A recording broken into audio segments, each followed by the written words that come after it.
Hello, everybody. I'm Sean Reynolds from Sports. I'm about to be joined by Ken Weeb from the Winnipeg Free Press. Together, we are Kenny and Renny. This is the Kenny and Renny post-game show after, I thought it was Thanksgiving, not Groundhog Day. Another 2-1 overtime win by the Winnipeg Jets. Now, I don't know. Somehow, it's not not quite as dramatic as 2 games ago against Chicago when they scored with just about a minute left in the game, but pretty dramatic the way they scored just under the wire in that first period, which is eventually the goal that sends this to overtime, where it's kind of a reverse of what we saw in the last overtime game, where it's not Connor setting up Scheifele, it's Scheifele setting up Connor, bang, back of the net. But just another entertaining game, another blueprint game for the Winnipeg Jets, another game where their identity is just on full display. I wanted to talk about something quick before Ken gets into the show here. The idea, you've heard me talk about this before, in the Winnipeg Jets and a goal like we saw in the first period there, and it coming from, I've said this before, this is the DNA of the Paul Maurice Winnipeg Jets. Now, what I mean by that is if you take a look, Paul Maurice goes to the Florida Panthers. The first year he's there, he takes them to the Cup final. But if you remember, they're down 3-1 to the Boston Bruins, and they come back. They win that series in 7 games.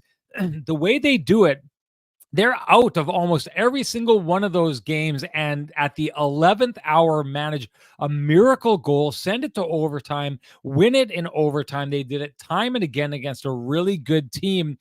It's a way of saying Paul Maurice has a way to get his guys to buy into the idea that they can, make miracles happen as long as they stay in the game. Now, the Winnipeg Jets, I think, are so good at this.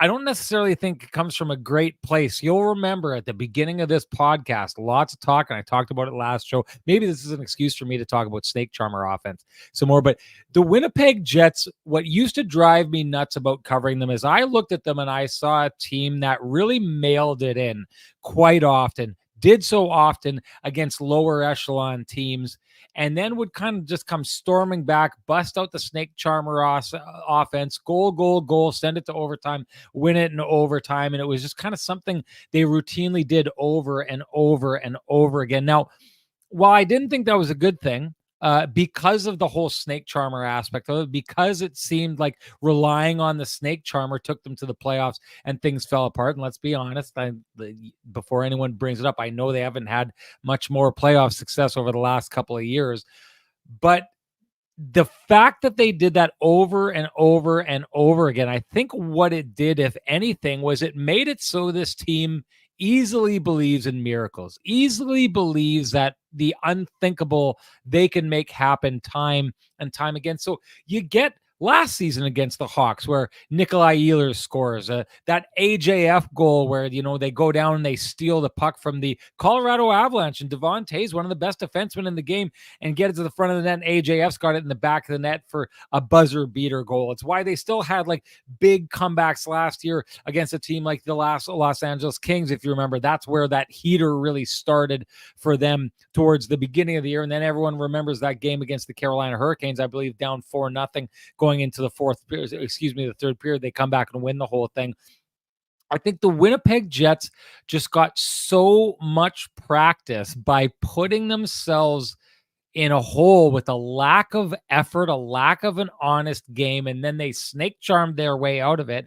And while I didn't think that was good, and while I think that set the Winnipeg Jets back for a long time, I think what it also did is it made the core of this team, the guys who've been around for like a decade or so, the Mark Scheifeles, the Adam Lowrys, the guys central to the Jets, Kyle Connor, Nick Ehlers. Let's throw Connor Hellebuck in there. It made them feel like going out and doing what they did tonight. Was it 2.9 seconds? And all of a sudden the puck's in the back of the net. It makes it feel to them as though it's not a big deal for them to do what they're doing. This doesn't happen, ladies and gentlemen. Look around the league. If you're a fan of the Ottawa Senators, if you're a fan of the Carolina Hurricanes, I don't think this happens often, that the Winnipeg that your team is able to come back in games the way the Winnipeg Jets do. You've got it basically two special goals in back-to-back games that are goals that eventually send it to overtime. They get it when the clock is ticking, when the pressure is the highest. And you know what? Even though this game goes to overtime, it's won in overtime on a power play. And the reason that happens is because if Zach Bogosian doesn't grab Mark Scheifele's stick, essentially he's going to put that in there. So it's their push at the third period where had there not been a penalty call, maybe it's a miracle last second goal and they steal not just 2 points, but they keep, a division rival like the Minnesota Wild from getting that single point. Something about the Winnipeg Jets for me now. I want to be clear and say we've seen in the playoffs that seemed to disappear. There's wide stretches of the season where that seems to disappear for the Winnipeg Jets. I still contend. I haven't gone and looked at the numbers to back it up, but it feels to me like on a night like tonight, I just think the Jets are coming back. Or sorry, this is what it was. That goal that they score at the end of the first period, I'm watching and there's not really enough time left on the clock. And then all of a sudden they add a couple seconds back because they check the clock and I see 2.9 seconds. And in the back of the head, I'm thinking there's enough time here. There's enough time to pull this off. What you may notice is earlier in the first period, Adam Lowry wins that exact same draw back perfectly on the stick of Mason Appleton, and he gets a really great shot. So maybe that's what I saw earlier in the game that made me think that. But I just thought, I don't know. I feel like the Jets are going to score here. Suddenly it's in the back of the net. I do want to touch on this, and it was a topic of conversation after the game. I thought it was a little rich. I thought it was hyperbole. I'll say this. A lot of Winnipeg writers, when Scott Arniel pulls the goalie in that situation, had tweeted out that it was just this brave and gutsy call by the Winnipeg Jets coaching staff to pull Connor Hellebuyck in that situation. And here, listen, before I say this, I know how a lot of you work out there. Last year when Connor Hellebuyck was playing great, and I would point out that he's playing great, but he's also playing great behind a great Winnipeg Jets defense. I get people responding to me being like, how come you hate Connor Hellebuyck? Because I didn't go out of the way and just say, well, he's next to God right here and he's doing it all by himself. People took that as me, insulting Connor Hellebuyck. This isn't going to be like that. But when that happened, I'm not thinking for a second Scott Arniel is courageous. I'm thinking he's smart. This had nothing to do with courageousness. There's not enough time left on the clock for the Minnesota Wild to shoot the puck down the ice and score. And when I saw all these people going and tweeting and saying, what courageousness by the Winnipeg Jets coaching staff, this is as sure a bet as you could possibly make. If you were, this is where you take your life savings and your parents' life savings, and you go to your sister's house and you steal the money that she still keeps in her sock drawer, and you put it all on the line on the team, the Minnesota Wild, not scoring a goal into an empty net there, because it's not possible for them to do it in that amount of time. I will say this made me think of this, and it's a little bit off, but I've always thought the minimum amount of time required to score a goal off the draw in the offensive zone is 0.4 seconds. Let me know if anyone out here remembers this, but the Calgary Flames, when Theo Fleury was still playing there, they were in a game trying to tie it up, and it was an offensive zone draw, and there's 0.4 seconds left on the clock, or 0.5 seconds or something like that.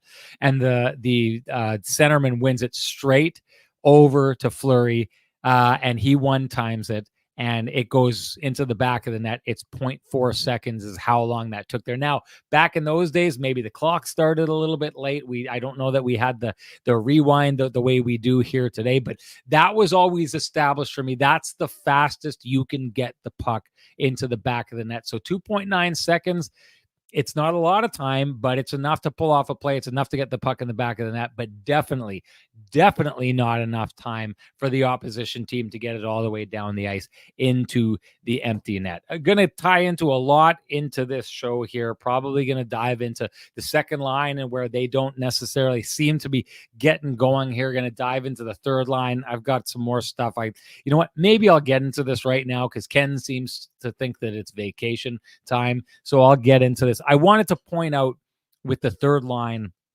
The Winnipeg Jets first line, I thought, had a slow start to this game. The brilliance of Adam Lowry's line, I'm going to use because the Bombers are doing so well and have been doing so well for so long. I think football speak really resonates with Winnipeg sports fans right now. But the way that this game started and the way that I see a lot of games go with the Winnipeg Jets, it's like their first line are that football team that keeps getting trapped in its own end, right? Keeps getting trapped and starting around its 10-yard line or something like that. And it's just getting pushed back and pushed back and pushed back. Lowry's line, now they may not score all the time. They may not rack up the points, but putting them out is like putting in an entirely new offense, running one play, throwing a long bomb and getting it down onto the other offensive or the other team's 10-yard line and then setting up there. It's the field position. That first period, if you take a look at the first number of shifts, first 10 minutes of the game or so, what you're seeing is the offensive players of the Winnipeg Jets having a hard time getting going. And then every single shift, the third line is going out. They're dominating. They're keeping it in the opposition zone. They're creating chances. They're just buzzing. Then the fourth line was going out, kind of holding that. And then it was like the Wild would slowly take back the momentum as the first and second lines for the Winnipeg Jets got out. And then all of a sudden you send out Adam Lowry's. It's just the beauty of Adam Lowry's line beyond anything is they instantaneously steal back the momentum for your team. They do it pretty much every single time. They're as consistent as it gets. I just got to say, that line right now is the absolute heartbeat of the Winnipeg Jets. I'm not saying anything that we didn't realize last year, but it continues on this year. You see the Jets being this team right now that sticks to the blueprint, that grinds it out, that is extremely, extremely comfortable in close games the way they were on this night tonight. To me, you play that much taller, that much taller when you've got Adam Lowry, Nino Niederreiter, and Mason Appleton heading out and playing the way they're playing, stealing the momentum, shutting down the opposition's top line. Just puts you in a situation where it's not going to take a lot to be offensive heroes in that game. But that's why Mark Scheifele can, go through stretches of games in the last two games, which I thought we saw, where his line really wasn't having the best line, was maybe losing a little bit of the battle, but now they're the difference makers, right? And so if we're thinking of it in the football, in the kind of football style of things, Adam Lowry's line is the offense that goes out and marches down the field, but then maybe aren't the most precise when it comes to scoring that red zone touchdown. Mark Scheifele, this last game, he's the guy they put in. He's Chris Streveler on the 1-yard line, right? Where you just got to punch it in. You get a guy is going to be able to punch it in. They're the guys who've been putting it in the back of the net. And it's just another night where the blueprint wins out, where the Winnipeg Jets resolve wins out, and most importantly, their ability to be the biggest team in the biggest moments of the game wins out. And that's why the Winnipeg Jets are 3-0, ladies and gentlemen. That's my early take that got stretched out a little bit because Ken, I think he must have fallen asleep. He's got some sleep creases on one side of his face. See if you could tell which side of his face he sleeps on here, ladies and gentlemen. But hey, enough me talking about it. Let's bring him into the show. Here comes Kenny, everybody. Whoa.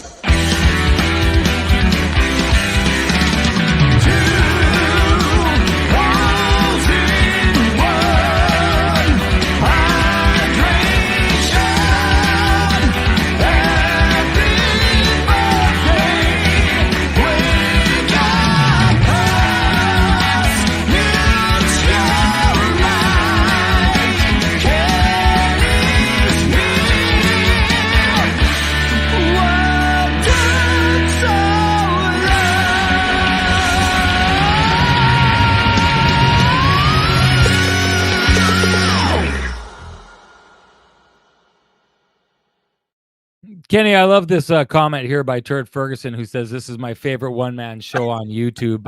It's starting to, I'll tell you this, Vittorio Rossi has me dressed like a leading man. I do look like I'm the kind of guy stepping up to take the Oscar on stage. So thanks to them for making sure that when I get abandoned and the spotlight is sweating down on me, I've got the kind of suit that just seems to reflect and give me the confidence that Adam Lowry's line gives the Winnipeg Jets and elevates them. But hey, if you want to look like you can host a YouTube show all by yourself, take the comment down, who can make you look like that, that would be the folks, Frankie and the boys over at Vittorio Rossi on Corden Avenue. Walk in, loudly proclaim Kenny and Renny sent you, ask for Frankie and the boys, and they will do you up right. Ken, we don't have time to waste. We've wasted a lot of it already, so let's get at it. What do you think of the game? Your point is not a waste, and thanks for the warm welcome. Another one of the great things that I'm thankful for, your honesty and your ability to stretch it out. When I tell you that I can probably be ready at 9:20 and I'm only ready at 9:30,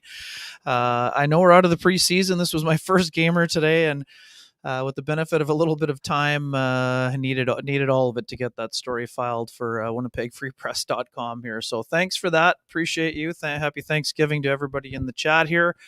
Yeah, poor lighting. This is what it's like in the press box here. So going to just have to do our best. In terms of the game, it was a bit of a defensive effort from both sides, I would say. Not a ton of danger on either end of the ice at certain portions, and then there were some really good chances at times as well, where both Philip Gustafson and Connor Hellebuyck asked to make some big saves. I would say this, Sean, I mean, this was definitely the type of game that the Minnesota Wild knew that they had to play without Jared Spurgeon, their captain, on the back end, and without Joel Eriksson, basically their top center, two-way center, out due to injury. But the problem for the Wild, Sean, is that the Jets are incredibly comfortable in these low-scoring games now, right? 2 years ago, the Wild might have been able to win this one with that kind of style, but the Jets have become more and more comfortable. And by the way, this is their identity, as you talked about with most of the players in the post-game interviews, whether that was Adam Lowry, Kyle Connor, Mark Scheifele. This is how this is the Jets' identity. They are a team. Yes, we saw them win 6-0 on the opener on Wednesday, but this is the type of game they're going to play. Sean, what did we say that night? The Jets are going to have to win a lot of 2-1 and 3-2 games. Well, they've had 2-1 wins in overtime on Friday and Sunday. Some in dramatic fashion, two of which required 6-on-5 goals to get to overtime. And then the overtime, Mark Scheifele, Josh Morrissey, Kyle Connor, Gabriel Velarde on the back post, even though he doesn't factor in on the scoring, his presence made Philip Gustafson cheat. And if you cheat on Kyle Connor, he's going to beat you bar down, right? I mean, that's the thing. He doesn't need much of an opportunity or a window to bury his chances. So again, was it a Picasso for the Jets? No. But it was in the sense that, again, they didn't stray from their structure in a game where the second period, there weren't a lot of chances on either side. So, I thought that the Jets were steady.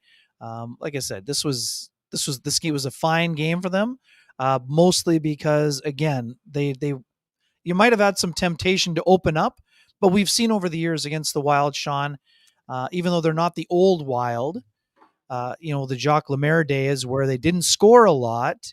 The Wild can make you pay if you make silly cross-ice passes and whatever else. But I thought the Jets did an excellent job. I know I only caught part of your open, but the Adam Lowry line, exceptional again. We'll get into it deeper, but they set the tone again, Sean, and they made sure that Kirill Kaprizov was an absolute non-factor in the hockey game. Yeah. For me, he didn't have the same jump, and yes, they played back-to-back. It's early, all that stuff. But Matt Boldy, one good scoring chance that I counted. So if you're the Jets, you have to limit the damage those opposition skilled guys can create. And I also love the way that Adam Lowry set the tone because, Sean, we talked about it going into the game. I mean, this was the first Wild Jets game in several years that didn't include Brendan Dillon. And we knew Marcus Foligno would be out there running around. He tried to hammer Neil Pionk. He goes knees first into the boards. Big hit by Lowry. Middleton goes over. Lowry says, "Get lost. I'm not fighting you. I'm sorry. Right now, I'm too valuable. I'm not fighting after a clean hit. Sorry." So I thought that was good discipline on Lowry's part. And that was a nice job by him to set the tone physically. And I mean, we're going to dig in a lot on Mark Scheifele. I know we did the other night, but another just exceptional effort from Mark Scheifele in this hockey game. Yeah, no, let's launch into, well, but first, let's just say you get the Pristine Roofing wake-up call tonight for waking up well-deserved. Just in time to get into the show 15 minutes. I hope it was a good nap. Hey, lots of turkey. That's what happens at this you time. Like the sound of your own voice. Don't try to fool the audience here. You love the sound of your own voice. And we know you have the analysis. It's okay. I got very special earphones just to like amplify the sound of my voice. It's not because I'm deaf. It's like Ken said, the timbre. It's the timbre of it, Ken. It sounds so good that I'm addicted to it. It's an incredible voice. I just wanted you to have a little extra time to hear it. That's right. Regardless, you know what? Before I get into that, it's funny. I've always thought this about my voice. I didn't think I could do radio when I was getting into broadcast, and I actually wanted to be a writer. I didn't want to be in broadcast because I didn't think I had the voice for it. And I remember being at school and we had Ira Basin, who was a really high-end CBC guy, and another guy who worked there. We took a class with him when we were all out for beer afterwards.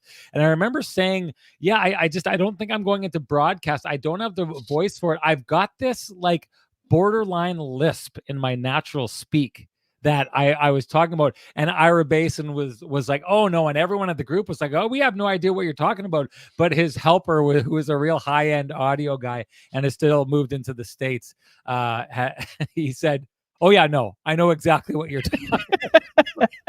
So anyways, I still don't know how I ended up doing this. I should have gone into the writing. Maybe it's because my writing. Blame COVID, buddy. Blame COVID.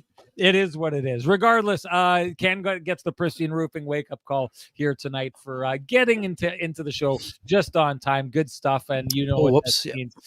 Means it's time to give North End Rick the Pristine Roofing wake-up call at 204-981-6289 for any of your Pristine Roofing siding exterior needs. He's the guy who will come down and tell you everything you need to take care of, or you can call Pristine Roofing themselves at 204-237-7663.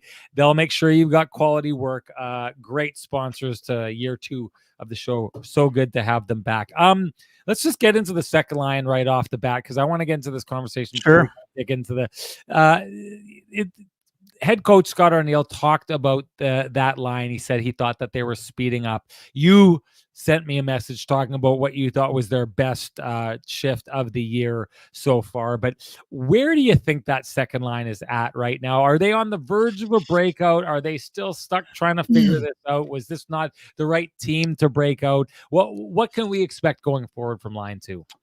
Yeah, I mean, the one shift that they had, which I thought was exceptional, like they took the Adam Lowry line blueprint and put it to work. For me, that's what I saw in that shift. Simple plays, cycled zone, good zone time, couple of nice chances, using their skating. And again, they're not using it like a battering ram like the Lowry line does. They're doing it with a little bit more finesse, but it was simple plays. And to me, there needs to be more simplicity to the game when it comes to those three players working out together. Vladislav Nemesnikov's best chance was set up by Josh Morrissey's brilliant backdoor pass, the redirection. Nemesnikov didn't quite get all of it, and Gustafsson got over and made the save. But Cole Perfetti, a little more involved today. I like that from his game. He had 3 shots on net in 5 attempts, which I think is more than he's had probably in the 2 previous games combined. Nikolai Ehlers, 2 shots, 1 attempt, and then, as I mentioned, the 1 chance for Vladislav Nemesnikov. So, little bit of slow progression is what I see, but I see some progression. And Sean, I was talking about this with the Illegal Curve boys this morning. Like, for all the people saying the Jets should break up the second line, it totally flies in the face of what you argued about for years. You can't worry about that line because 3 out of the 4 lines are clicking incredibly well for the Winnipeg Jets. So this is essentially boys, figure this out. And I like that. Didn't you agree? I love that Scott Arniel led us behind the curtain and said he sat down with those three guys yesterday after practice or before practice to talk about where things were at. And the first thing that Scott said is that the line is taking ownership with knowing they need to do more together on the ice. So I do think it was a step forward for the group. I think that they have a lot more that they can offer given the skill sets that they have.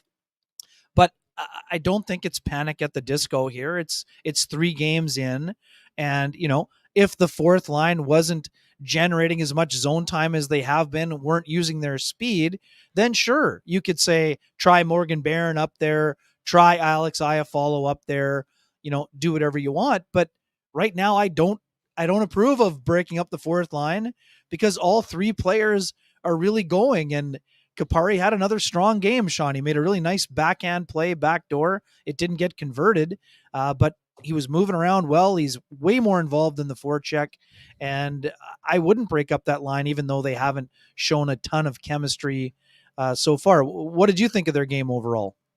I don't know that I'm seeing a lot of progression. I mean, for the most part, I think they got trapped in their zone a couple times there. For sure. It still looks discombobulated to me with Nikolai Ehlers. The interesting part is through training camp, Ken, I thought we saw a lot of crisp kind of connection between he and Vladdy Nemesnikov, and that looks to be gone right now. Like I see those three players agreed. as playing disconnected games. Cole Perfetti, I'll go back to what we were saying last show. He needs to get going and just kind of get greasy and dirty right now. He seems to be trying. I don't know. Maybe there's just really no one to go to the front of the net. And if you take a look at when Nick Ehlers has had success, last game, he sets up the winner because he's doing that thing we talked about. And he had a lot of success when he went out with, I think it was Nino Niederreiter and Adam Lowry, because those guys are just crashing the net front and he's just using his speed to get to a spot and fire the puck on the front of the net. Well, I'm not seeing Nemesnikov and Perfetti getting to a spot where they could capitalize on that, even if he was doing that, but it doesn't feel like he's doing that on that line. I feel like Perfetti's still trying to slice and dice from distance. If there's anyone on this team playing a snake charmer type offense, I think it's Cole Perfetti. You can't do a full snake charmer because to snake charm, you need 2 snakes kind of weaving back and forth. I feel like there's one out there. Nemesnikov, I think, is just kind of doing a fire drill most games just to kind of make sure that he's in a place to shut down other lines defensively. And I don't even think he's thinking about scoring right now. He's just thinking of helping the Jets hold serve in these tight games like that. But to your point, can't break up the third line. The first line, regardless of the times that it's getting hemmed in games and looking like it's losing the battle of field possession, they're winning games for the Winnipeg Jets right now. So don't break it if it doesn't need fixing. And I just wanted to say, like, Kupari, someone asked me about him. I like his game. I like the grit to it. He's looks like he's getting the memo of just getting it onto the net more often, just trying to get it into a little bit of chaos. I like that. I like his compete level. Alex Iafallo, I think, is under the radar phenomenal this year. Like the amount of times that guy's stealing pucks, turning it up ice, just breaking up plays. That fourth line is getting in and it's grinding the same way the third line is, not quite as effectively, but I think still doing a really great job. Alex Iafallo, I think, is phenomenal this year. The Jets are putting themselves in a place where they have the patience to get the second line going. Yep. Maybe you get into a scenario by which, you continue that patience throughout the year, and then you go through the job of, I mean, this is where I see things going, Ken. I'm just going to say it right now. Yeah, sure. I said it again at the beginning of the year. I said it on CJOB with Jim Toth during the summertime. I think this team's in a rough spot if going to the playoffs. Vladislav Nemesnikov is still their second line center. I don't think that'll be the case, but again, I do think what that means is the Jets are going to be bargaining their future to try and make things happen right now. One quick one, just on Perfetti, just one quick one. I did like the opposite of the snake charmer, Sean. I really liked the low shot off the right pad that kicked out to Vladdy Nemesnikov, but he got his stick tied up on the rebound. I thought that was a really cerebral play. One of those Perfetti, examples, right? Yeah, Brett Perfetti. Yes. Yes. I really liked that pass, that shot pass that he made. I think it was in the second period, but I'm not 100% sure. Yeah, no, that was the one you texted me afterwards and Sure. suggested Sorry. that Yeah. that was their best Yeah. shift of the year so far. As Spency pointed out, I'm having or Spency pointed out, I'm having a little bit of trouble getting the words out tonight. I could promise you all my imbibing for Thanksgiving took place yesterday. I don't know, maybe I can't quite shake it out. But Ken, before we do move on, I want you to give Sweet Lou a shout out. Yep. For folks who have realty needs they'd like to have met, contact our main man, Lou Ferlin at Royal LePage Dynamic Realty, 204-791-9971, or at the office, 204-989-5000. His email is lou@louferlin.ca. That's LOU at LOUFURLAN.ca. Lou Ferlin, excellent realtor, excellent human being, and excellent supporter of this community, including this podcast, for which we are very grateful. Here's the deal. Throw that board back up for a quick second there, Ken. Just in fairness to us and not getting the email for Lou for all these years that people complained about. This is just kind of a security blanket for Lou sending this to you, because let's be honest, Lou can read all your thoughts anyway. So before you've emailed him, he's already checked and he knows what's happening. We know Sweet Lou can pretty much do everything. So, but when you finally send him an email, he's basically like, yes, I know, Grasshopper. I got to that about 3 hours ago. Don't worry about it. Where do you want to go? I think we should just touch on Mark Scheifele. Okay, I like to take the show in the direction when people ask questions. Sure. And get that one back up there. Says, I have some River thoughts Rebel. on this. Do Kenny and Renny think Mark Scheifele will make Team Canada? It's funny. I thought that after the Chinese Olympics were shut down, I thought that was it for the idea of Mark Scheifele playing for Team Canada. I thought after last year, we were basically in the same spot. 3 games in, let's everybody calm down here. But boy, oh boy, the way Mark Scheifele is kind of doing those things. If you could see Mark Scheifele on a line with like elevated players, you know what I mean? Some of the other Team Canada guys, what he's able to do when it comes to puck possession, when he gets the puck in and is able to rag it and grind, but what he's able to do in the face-off dot right now is hugely valuable to Team Canada. That shot, the way he's competing to get to the front of the net, the way he's dishing the puck like he did to Kyle Connor. Right now, it's 3 games in, but Mark Scheifele is showing all the different tools that would make him extremely valuable to Team Canada, and he's doing it at the toughest, most critical times. This is a guy in my mind, haven't had the conversation with him yet, but this is a guy in my mind who I think has recalibrated and is making a push to be on Canada's best on best team.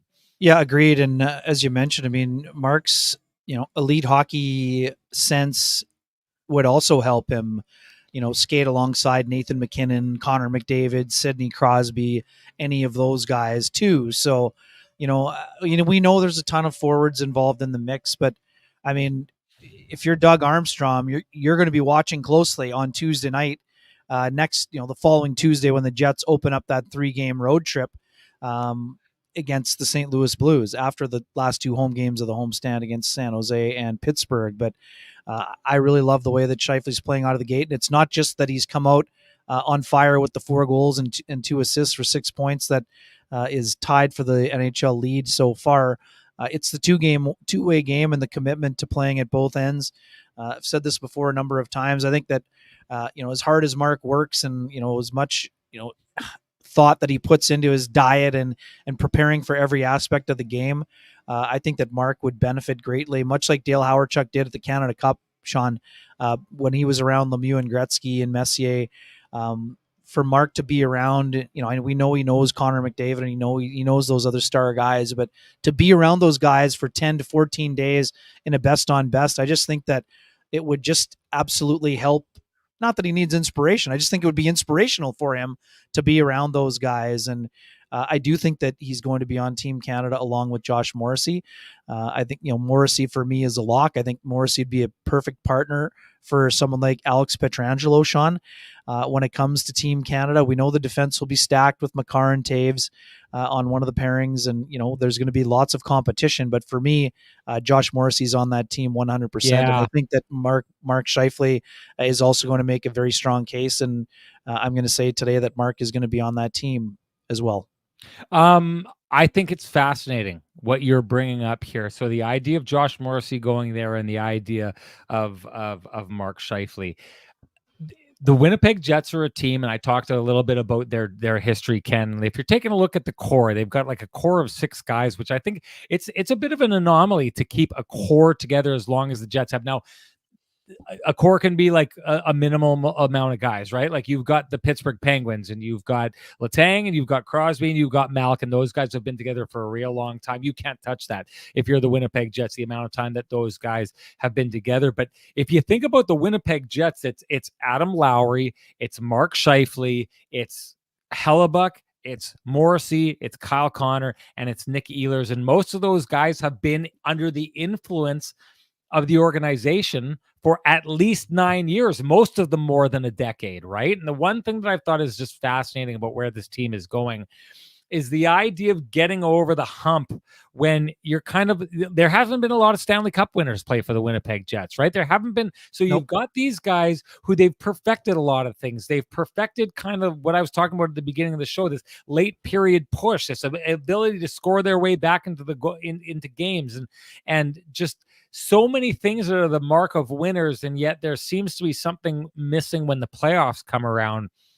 I think the idea is fascinating. If you get Josh Morrissey on that Team Canada, if you get Mark Scheifele on that Team Canada, and you get them around a bunch of guys who've been those guys who've reached that next level and taken the team over the top, I'm fascinated by what those guys could learn under that environment and bring back to the Winnipeg Jets and say, guys, I saw something that just I hadn't really seen on this team before, and this is what it took. And I think that if I'm Mark Scheifele, who Kyle Connor said something really interesting about him tonight, just the way that he tries to think his way to being better at every turn. I find it fascinating. 2 cerebral hockey players like Mark Scheifele and Josh Morrissey getting on that team and not just getting that experience, not just pushing and best on best and what that can do for your psychology, what it can do for your game, but just the idea of the Winnipeg Jets picking up part of the recipe that they just have not been able to find all these years. I find that fascinating, Ken. That's a really, really interesting idea.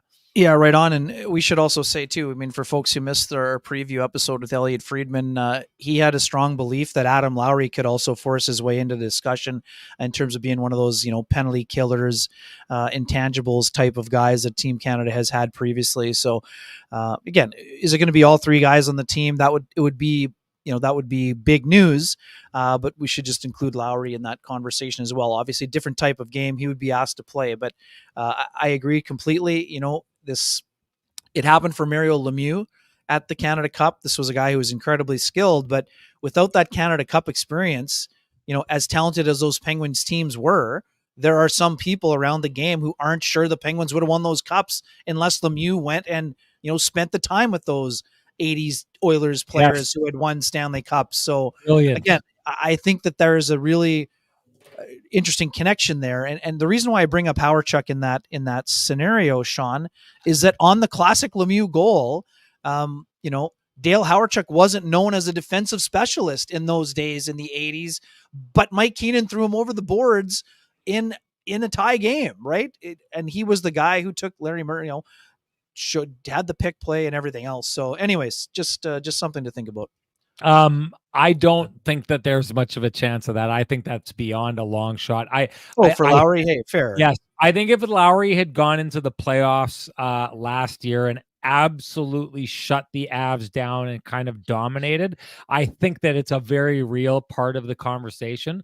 But the issue with Adam Lowry is you've never, well, that's not true. 2 years ago played for against Canada, the Worlds. No, but 2 years ago, he against Vegas, he had a really, really good playoffs. I mean, yeah, I don't think you can go and take Canada and not have guys who are capable of scoring. And Adam Lowry just is not a consistent scorer. He's not a guy that you can count on and go there and say, Adam Lowry is not just going to shut guys down, but he's probably going to kick in 3 or 4 really big goals in that tournament. I just don't think you can count on him for that. And I think that's what's going to disqualify him from that in the end. But anyways, digress. Before we do move on, I just wanted to say this. Bart Oman said something really nice about us earlier on in the show, and I'm going to repay him by hammering him with the ice cold comment of the show where he says, actually, the lamplighter should go to Arnie for making that gutsy call, pulling Bucky. I went on a tangent before you got on the show, Ken. Goodness. I don't know if you were one of them. I think you may have been, but there was I a said bunch of writers aggressive, but who talked about how brave it was for him to pull the goal. It was said aggressive. It's not possible for them to shoot the puck down that time. To me, that was the surest bet you ever could have had. So while everyone was talking about how brave Arneal was, I was very happy to hear him in the end say, we've timed this. You can't get the puck down. It's a sure thing. If 4 there seconds. was a possibility, if 2.9 there was a to 3, possibility, 1 second difference. I mean, right, which I is should have said it this way. I liked impossible that to he talk did it. again. I liked that he did Sure. it. Sure, but Bart Oman says I didn't here say he the was lamplighter should go to Arnie this for brave making move. I that just liked gutsy it. call. It's not a gutsy call. It's a smart call. It's not gutsy. There's no courage involved in this. There's no risk involved in this. This is a guy recognizing the laws of physics, should we say, Ken, and realizing it's not going to go against him. Anyways, Bart, sorry to say, that's an ice cold take. You need to get yourself as quickly as possibly as you can to an Arctic Spas hot tub, because I'm going to tell you right now, there's no such thing as a cold take in an Arctic Spas hot tub. Renny knows, because I've been softening and thawing my cold takes for weeks now with my new Arctic Spas hot tub and with the Spa Boy package. It is set it, forget it, easy as it gets. I can't grow anything green in the garden, but I sure can in my pool, but doesn't happen in my Arctic Spa because Spa Boy takes care of everything for me. Moving on here. There was another one that I wanted to touch on here. Sorry, I'm going to call this out because I want to make sure our audience gets the credit they deserve. Chase Charney says, joining late, so I apologize if this has been mentioned already. It hasn't, Chase. Thanks for bringing it up. And I know the Jets scored 6 in Edmonton, but that's an anomaly. But the lack of scoring is concerning. Second line doesn't scare anyone. We've touched on the second line, Ken, but the scoring, basically one goal in 3 periods for 2 straight games. They win it in overtime. I've said this before. Overtime's an artificial situation. If the Jets lose an overtime, I don't think it's that big of a deal. You need to be the kind of team that can win games in the playoffs if that's what you're getting, and you don't do that at 3-on-3. You have any kind of concern with the lack of scoring that we're seeing from the Winnipeg Jets right now? Well, I mean, I would say that if the Jets hadn't given up 2 goals in 3 games, you could have concern. I don't have any concerns personally about the Jets' offense. We've gone over this, Sean. They still have 11 double-digit goal scorers from last season in the lineup. They have Josh Morrissey, who is off to a great offensive start to go along with his excellent defensive play, with his exemplary work on the penalty kill. I think that Dylan Samberg had another glorious chance off the rush today. I see that his offensive game is rounding out. So, and also too, Hayden Fleury had an unreal chance late in the first period where he took a pass from, I think, Kyle Connor and hit Gustafsson in the shoulder, who made an excellent save on it. So, would the Jets like to score more? Would they prefer to not be in a bunch of 2-1 games? Sure, but they're comfortable in them. So, again, the way the line is playing right now, I don't think it's scary, but don't think for a second that other teams aren't circling Nikolai Ehlers' number on the board and saying, hey, you better pay attention to this guy out on the ice, even though the second line is not exactly, zipping it around the way that, maybe some of us expected them to early on. So my long-winded way of saying, no, I don't have any concerns, is that an area that is, the Jets haven't scored enough in the playoffs, Sean. So is that going to be a concern in April and May? Well, that's up to them to show. But I see a lot of offensive zone time. And even on the fourth line, hasn't scored a ton yet. Kupari has scored, but like you said earlier, I think that Alex Iafallo has been absolutely relentless. I think Morgan Barron has taken his game up to another level. So I don't, again, and this is too, Gabriel Velarde hasn't really gotten cooking offensively yet either. And, you guys know how bullish I am about his abilities and how I think he could score 35 to 40 if he stays healthy. So I think that he'll begin to heat up as things move along. Again, I think the second line will get it figured out. Whether they get it figured out as a trio or not, that's going to be up to them to determine. But I don't have a lot of concerns about the offense because they have a lot of offensive depth up front. and they have some guys on the back end that can get involved offensively. So that's how I feel about that. What about you? Do you have concerns? Well, when I think of this, there was a point last year at which the Winnipeg Jets were really focused in on being defensive. That's where they start. That's their base. When you that's their foundation. When you build a house, you want a rock solid foundation, and that's how you're able to build a skyscraper. You build the foundation right, you can keep going higher and higher and higher and higher. And the Winnipeg Jets right now to me look like a team that is vastly focused on making sure they're playing the game the right way. They did that last year. We had this question at some point last year. Sure. Were the Winnipeg Jets basically a team now that had taken away their ability to score? And Rick Bowness was asked about that. And he said, well, no, the way our system is, it should turn to offense. You heard Scott Arniel kind of talk about it tonight, Ken, when he said that it's Sure. Mark Scheifele and Kyle Connor and those guys who are going into the room and saying, we want the puck on our stick more often. And the way we do that is by defending the way that we are, the turning the puck or forcing turnovers, the defense getting it fast back up to them, and they get the puck more often. So the scorers on this team have realized that the best way to get offense is to make sure that your defense is locked down. They've locked it down. I remember there was a point last year, Ken, right near the beginning of the year, Rick Bowness was asked if he had concerns, exact same question we're asking right now. And he'd said, listen, all the signs were there. We're about to bust out. And they did. Shortly after that, they started scoring a lot of goals, and they went through stretches throughout the season where they just score in droves. Right now, I see the Winnipeg Jets going and generating the goals that they need. Do they have a bunch of extra lying around right now? No, they don't. But I think what starts happening is when when teams come into town and they realize that every night you play the Winnipeg Jets, you're in for this grind, right? Like Chicago just went through, and what Bedard just went through, and what Kaprizov went through tonight, and what the Stars on the other team did. Eventually, what starts happening is Stars get frustrated. They want to score. They're looking around the league. They're seeing that, Kucherov had, what was it, Ken, a 4-point night the other night, and he's starting to take off in the scoring race, and they want to get going. And what do? No one plays perfect defense. No one plays perfectly within their system for 82 games. And the guys who especially don't are the players that want to get out and they want to score a lot. I think what happens is teams will start taking more. What I saw from the Wild tonight, Ken, was a team, and I saw it from Chicago the other night, was a team that was not taking any risks. They went out, they got a goal, and they just wanted to play solid, and good on them for doing that.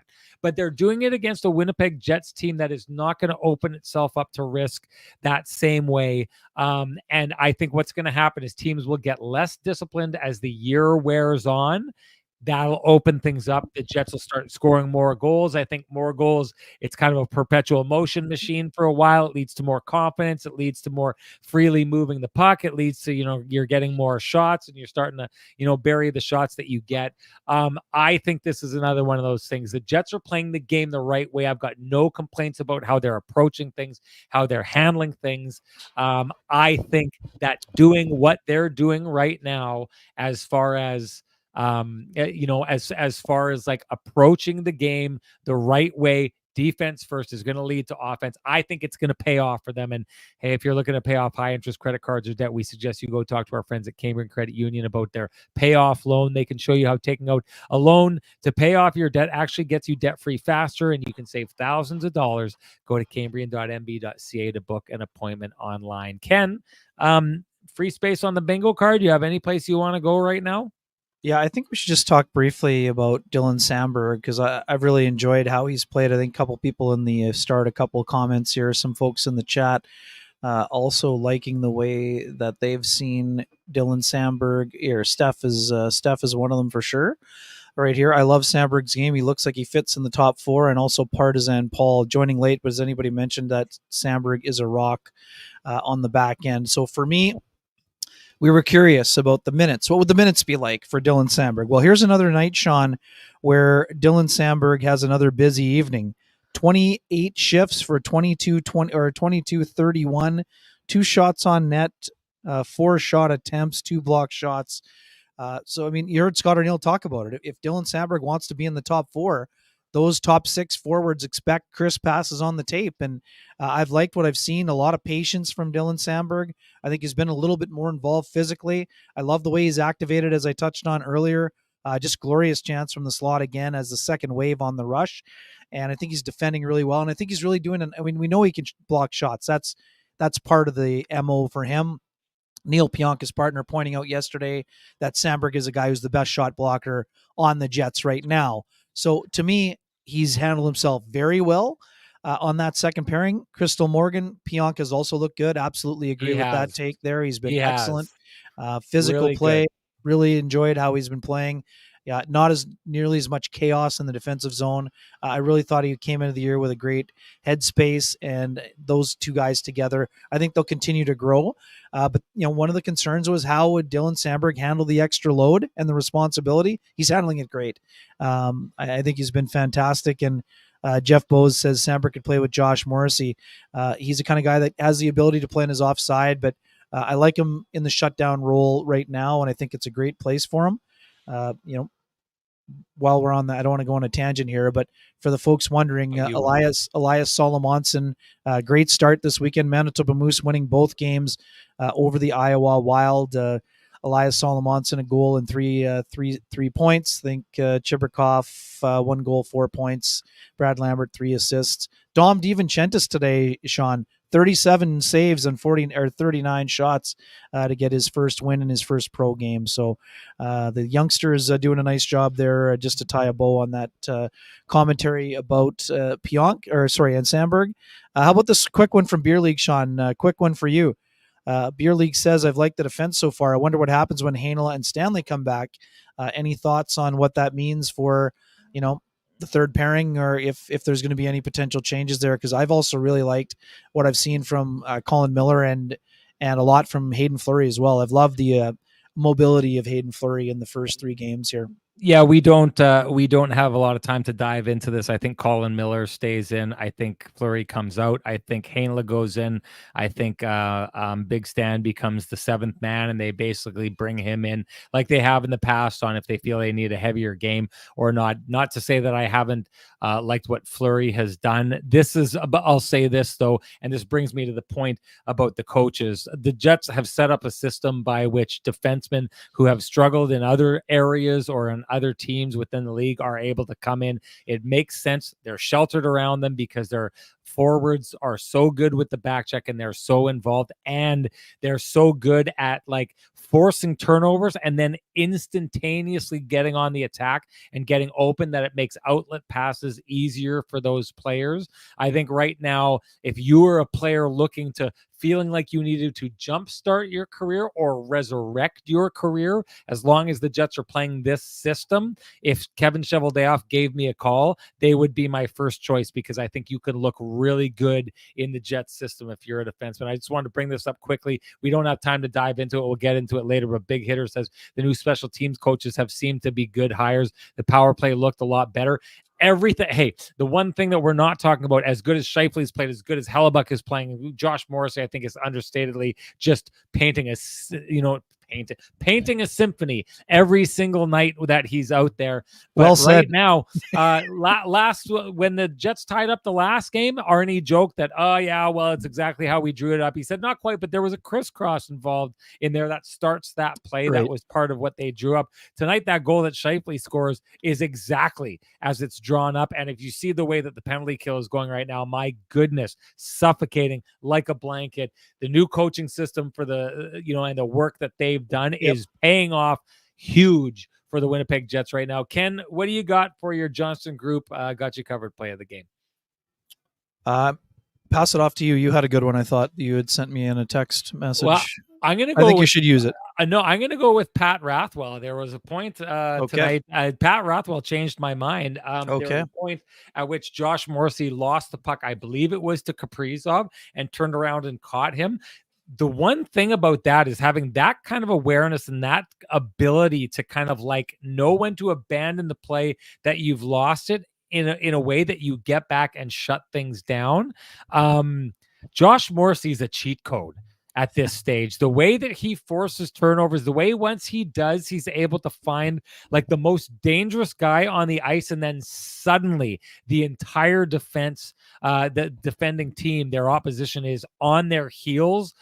Josh Morrissey, again, he's a cheat code. The ability to defend on guys and take the risks that he's taking. Well, they're not risks, because when you can turn things around and catch one of the most skilled players in the league the way that he did in that situation there, to me, that is Josh Morrissey's got himself covered, and in the process has the entire Winnipeg Jets team covered night to night to night. I think that is a perfect example. Good on you, Pat Rathwell. I give credit where it's due. Now, you notice I'm not giving you any credit for the reffing that you did back in the SJHL in the old days and all the penalties that you gave Renny. I don't know what you deserved them then, but you seem to have figured it out. You're coming around in life, Pat Rathwell. Good for that. But hey, do you run a small business in Canada? Look to Canada's #1 employee benefits plan, Chambers Plan, to give you a competitive edge. Chambers Plan is the simple, stable, smart choice for over 30,000 businesses countrywide.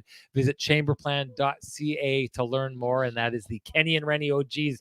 The Johnson Group got you covered. Play of the game. Ken, what do you got for the Keg save of the game? Yeah, you know what? Honorable mention to Philip Gustafson on the save, the point blanker he made on Adam Lowry. That save was outstanding on the turnover. Jets doing a great job down low. The puck gets in front of Lowry in tight, and I'm still not sure if it hit his right pad or hit his blocker, but just absolutely stoned Adam Lowry in tight. But for me, it was the save on Marco Rossi. You love the way that Pionk played that, Sean, forcing him kind of to the side where he only had one play. But Hellebuck just kind of made it big and boring. But that still doesn't mean it's not a good save. It was still a great save. So for me, that was probably the one that stood out to me in a game where Hellebuck was once again rock solid. I agree. It was the most important save of the game. I'll say this, even on that play, I think you and I disagree a little bit. It was Pionk in front of the net, was it not? On Kaprizov. I think the way that Pionk defends that, he does so in a way that Kaprizov, there's no way to get him the puck for a tap-in goal or a pass across, but he also does it in a way where he cuts off the front of the net so that if Rossi wanted to try and move it across and go backhand, he can't do it. So Connor Hellebuck knows there's only one spot that he can go, and then you said it best, Ken. He runs him out of real estate there. If Connor Hellebuck knows where you are going to go, it is nearly impossible to stop to beat him. And I just think the Winnipeg Jets defense, realizing that, knowing that, do a phenomenal job of just kind of making sure that there's only one place that when the opposition does get a chance, there's only one place they can go. Good job on Pionk on that play. But I agree with you. Keg save of the game. It doesn't matter what we think. It matters what you think. Send us your hashtag, the Keg save of the game. You're automatically entered to win a $50 gift certificate to the Keg, any of their 3 fine locations here in the city of Winnipeg, each location finer than the last. And the winner from our last show, that would be Jefferson Peters from the comments. Jefferson Peters, you know what to do. Direct message me at SN Sean Reynolds. Send me your full name, send me an email, and I will have the fine folks at the Keg send you a $50 gift certificate usable at any of the 3 fine Keg locations here in the city of Winnipeg, each location finer than the last. And Ken, that brings us to, of course, the TCB Lamplighter, your goal of the game. What do you got? Yeah, I mean, it's hard not to go with Kyle Connor's 11th career overtime winner, Sean, but although it's not a brave decision by Scott O'Neill, when's the last time we saw a face-off play in the last 4 seconds work? So I think it's a natural to go with the Scheifele goal, his 4th of the year, on a perfect clean win by Adam Lowry, who joked that said, coaching staff noticed that I finally won a draw in the offensive zone earlier in the period with Mason Appleton getting a similar chance, but maybe not quite as clean as the Scheifele attempt. And just on a night where Scheifele played his 800th game and, he was saluted for, joining Dale Hawerchuk as the only other player in a Jets uniform to score 300 goals. I thought that is a fitting moment for him and a day that he showed a lot of tremendous gratitude to give him the to give him the lamplighter tonight. I thought it was a fantastic goal at a time where the Jets were kind of getting into that mode, Sean. They give up the first one. It was a bad goal. There may have been an up top screen, but this is a wrister from the blue line. It may have been tipped, but it's a goal that Connor Hellebuck doesn't whiff often. He whiffed on it. There's kind of no other way to put it. Jets, instead of getting frustrated, they find a way to get one late. So for me, I thought that's my lamplighter.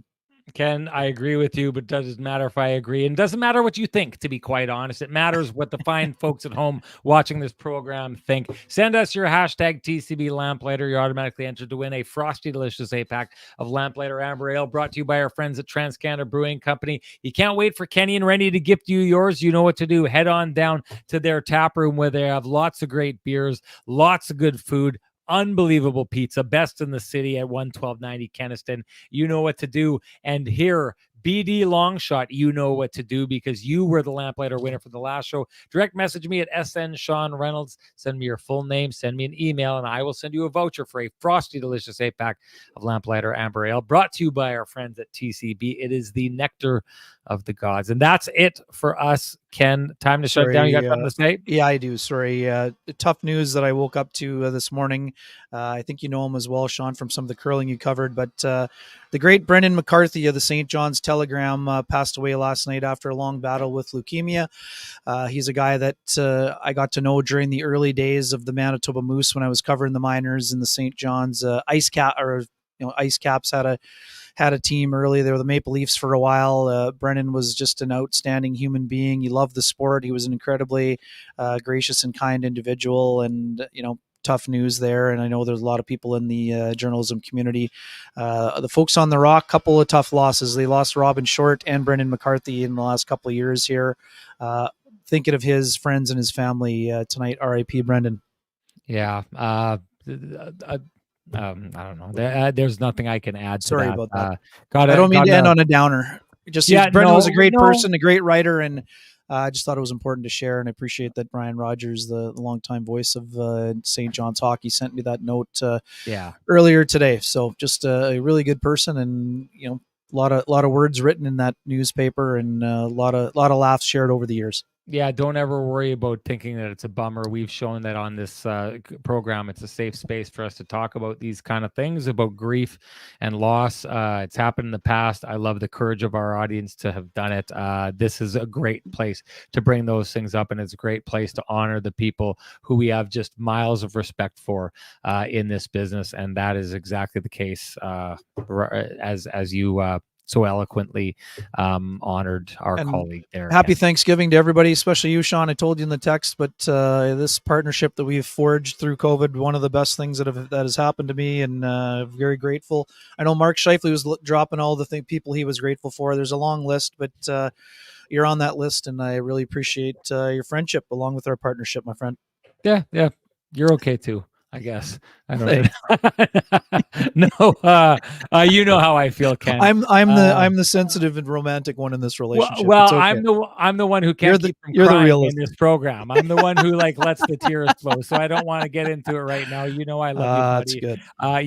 There's nothing I'd rather do than spend time with you on a Thanksgiving weekend, other than spending time with the fine folks who took their time to listen to us here. It really means a lot. 74,380 people in the chat room right now finding a way to take a break from turkey. Maybe they all fell asleep at their screens, Ken, is what happened here tonight. But I hope the tryptophan treats you well. If you've had your turkey dinners, I hope they were great. If you haven't had it yet, enjoy tomorrow. Going to be great. Thank you so much for joining us, everybody. It means the world to us.